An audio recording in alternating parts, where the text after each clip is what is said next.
자유는 사유와 이상이 아니라 오직 행동에 5유형의 특징에 대해서 읽어보도록 하겠습니다. 충분히 알아야 한다는 지식의 집착. 모님, 5유형들이 집착하는 것이 지식이라고 해. 모든 것을 자세히 분명하고 올바르게 알면 삶이 보장될 것 같다고 생각하는 거지. 더 알고 충분히 알면. 오필, 그렇죠. 문제는 제가 제대로 아는 것이 없다는 거예요. 모님, 그거야 항상 부족하다고 느끼면서 더 알아야 한다는 느낌에 매여 있다는 거지. 때문에 현실에 뛰어들 수 없고 그래서 평생을 준비 모드로 보내는 사람들이라고 하지. 오필, 준비 모드라고요? 평생을요? 맞지만 비참하게 들리네요. 모님, 언젠가 그런 얘기 했었지. 웬만하면 버럭하내는 일이라고는 없는 오필이가 노크 없이 방문을 벌컥 여는 행동에 불같이 화를 내놓고 난감했던 적이 있다고. 아직도 관찰하고 머릿속에서 자신만의 방식으로 정리하기 위해서 자기만의 시간과 공간을 갖는 것이 5유형에게는 필수잖아. 그런데 이것을 침해하는 것 참을 수 없는 일이라고 봐. 결국 이게 5유형의 집착이지. 알아야 한다. 더 알아야 한다는 지식의 집착에 맞닿아 있다고. 모필, 제 시간과 공간을 예고 없이 치고 들어오는 것은 찾기 어려운 일일 것 같아요. 그 누구에게도 방해받지 않는 저만의 공간이 있으면 좋겠어요. 모님, 그 공간 오피리의 내면에 있는 거 아니야? 5유형들은 자기만의 내적 공허함을 느끼고 그 공허함을 메꾸기 위해서 의미 있다고 생각되는 것을 모으고 관찰한다고 해. 그게 5유형의 해피라고 설명해. 오필, 공허감이라고요? 공허감을 느끼죠. 그런데 공허감이 뭐죠? 외로움 같은 건가요? 그건 아닐 텐데 딱히 표현할 수는 없지만 공허의 심령 같은 것이 제 안에 있죠. 그건 뭐랄까, 헨리 나우웰 신부님이 표현하신 집에 들어가지 못하는 집이 있지 않는 느낌이랄까요? 모님, 그래, 그 공허함을 채우려는 희망을 안고 5유형들은 자신들이 얻을 수 있는 것을 모으고 가지고 축적하려고 해. 생각, 지식, 관념 등을 축적할 뿐 아니라 책, 우표, 낡은 신문, 빛바랜 편지 등등 하여간 수집에 대한 갈망이 강하다지. 오필, 아, 그게 저만 그런 게 아니었나요? 어릴 적에 우표를 열심히 모았죠. 최근까지도 친구들과 주고받은 편지를 가지고 있긴 하죠.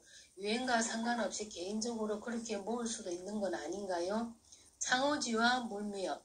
모님, 아, 물론 소집감들이 다 5번이라는 것은 아니야. 5번의 집착과 해피에 맞닿아 있는 행동이 그럴 수 있다는 거지.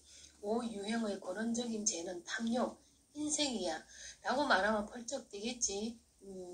어필, 펄쩍 뛸 것은 없지만 책을 보면서도 이해가 제일 잘 되지 않았어요. 사실 저는 지나치게 검소하다고 생각하고 있는데요. 탐욕이는 좀, 모님, 자신을 내놓기에 인색하다는 거야. 돈, 시간, 일, 심지어 말까지도 절제하며 나누지 않는다는 거지. 이미 충분히 알고 있고 많이 가지고 있는데 난 아직 몰라 하며 나누지 않는 것이 탐욕이라는 거야. 오피리는 지금 박사 과정 하는 걸로 알고 있는데 세미나 수업 같은 거 할 때 발표 잘해? 오필, 발표? 아, 대체로 제가 나서서 얘기할 만큼 공부가 돼 있질 않아요. 사실 제가 보기에는 아직 충분히 공부가 안 된 아이들이 토론할 때 나서고 그러면 좀 가짜다는 생각이 들어요. 모님, 오필인 다 아는 뻔한 얘기를 가지고 당당하게 나대는 인간들이 많지. 오필, 나누지 않는 것이 탐욕이라고 인색이라면 저는 왜 그런 걸까요? 나누면 저 자신을 잃어버릴까봐 두려운 걸까요? 나누면 아까 말씀하신 그 공허의 심연을 겪게 될까 봐요. 모님, 그러게 잘 통찰했네. 그 두려움에 5유형들이 쓰는 방어 기제가 후퇴, 거리두기야. 오필, 인정합니다. 거리두기. 제가 하는 거죠. 말하자면 제가 생각해봤는데 저는 감정적으로 얽히는 것이 두려워요. 감정 자체가 두려운 것 같아요. 이건 통제될 수 있는 것이 아니잖아요. 모님, 어느 5유행은 사람들이 자기에게 감정으로 다가오면 물미역이 자신을 감싸는 느낌이 든다고 하더라고. 오필, 젖은 창호지가 몸에 감기는 느낌이랄 수도 있고요. 모님, 젖은 창호지라 그 정도란 말이지. 그런데 반대로 들이대는 어떨까? 오유행들의 거리두기나 물러남이 상대에게는 지나치게 냉정함으로 비춰진다는 것이 아니야. 오유행들은 내가 뭘 어쨌다고 그러냐. 하지만 어떤 사람들은 그 거리두기에 많은 상처를 받아. 5필. 여자친구에게 많이 들었던 것 같아요. 옆에 같이 있는데도 외롭게 느껴진다고. 정말 제 문제인 건 알겠는데 글쎄요. 풀기가 어려운 숙제예요. 행동으로 나아간 오유행. 뭔 해법. 뭐니. 그래 당장 오피리에게 다른 사람이 되라는 게 아니야. 오피리로서는 그닥 나쁜 의도가 없는 즉 유행에 충실한 행동이 다른 사람을 아프게 할 수도 있다는 것을 알기만 해도 큰 걸음이지. 오필. 대화를 나눌수록 저 자신에 대해서 더 답답하게 느껴지네요. 도대체 오유행은 재미없고 매력이 없는 번호 같아요. 뭐니. 이 시점에 웬 자기 비하냐? 오피리가 존경하는 본 해퍼가 성숙한 오유행이라는 거 알아? 어릴 때부터 책벌레였으며 젊은 나이에 최고의 신학자였던 그분이 히틀러 암살을 모의하는 단체에 가입해서 체포되어 교수행에 처해지기 전 감옥에서 쓴 글의 한 대목이야. 가능성을 탐색하지 말고 용감하게 현실을 붙잡을 것.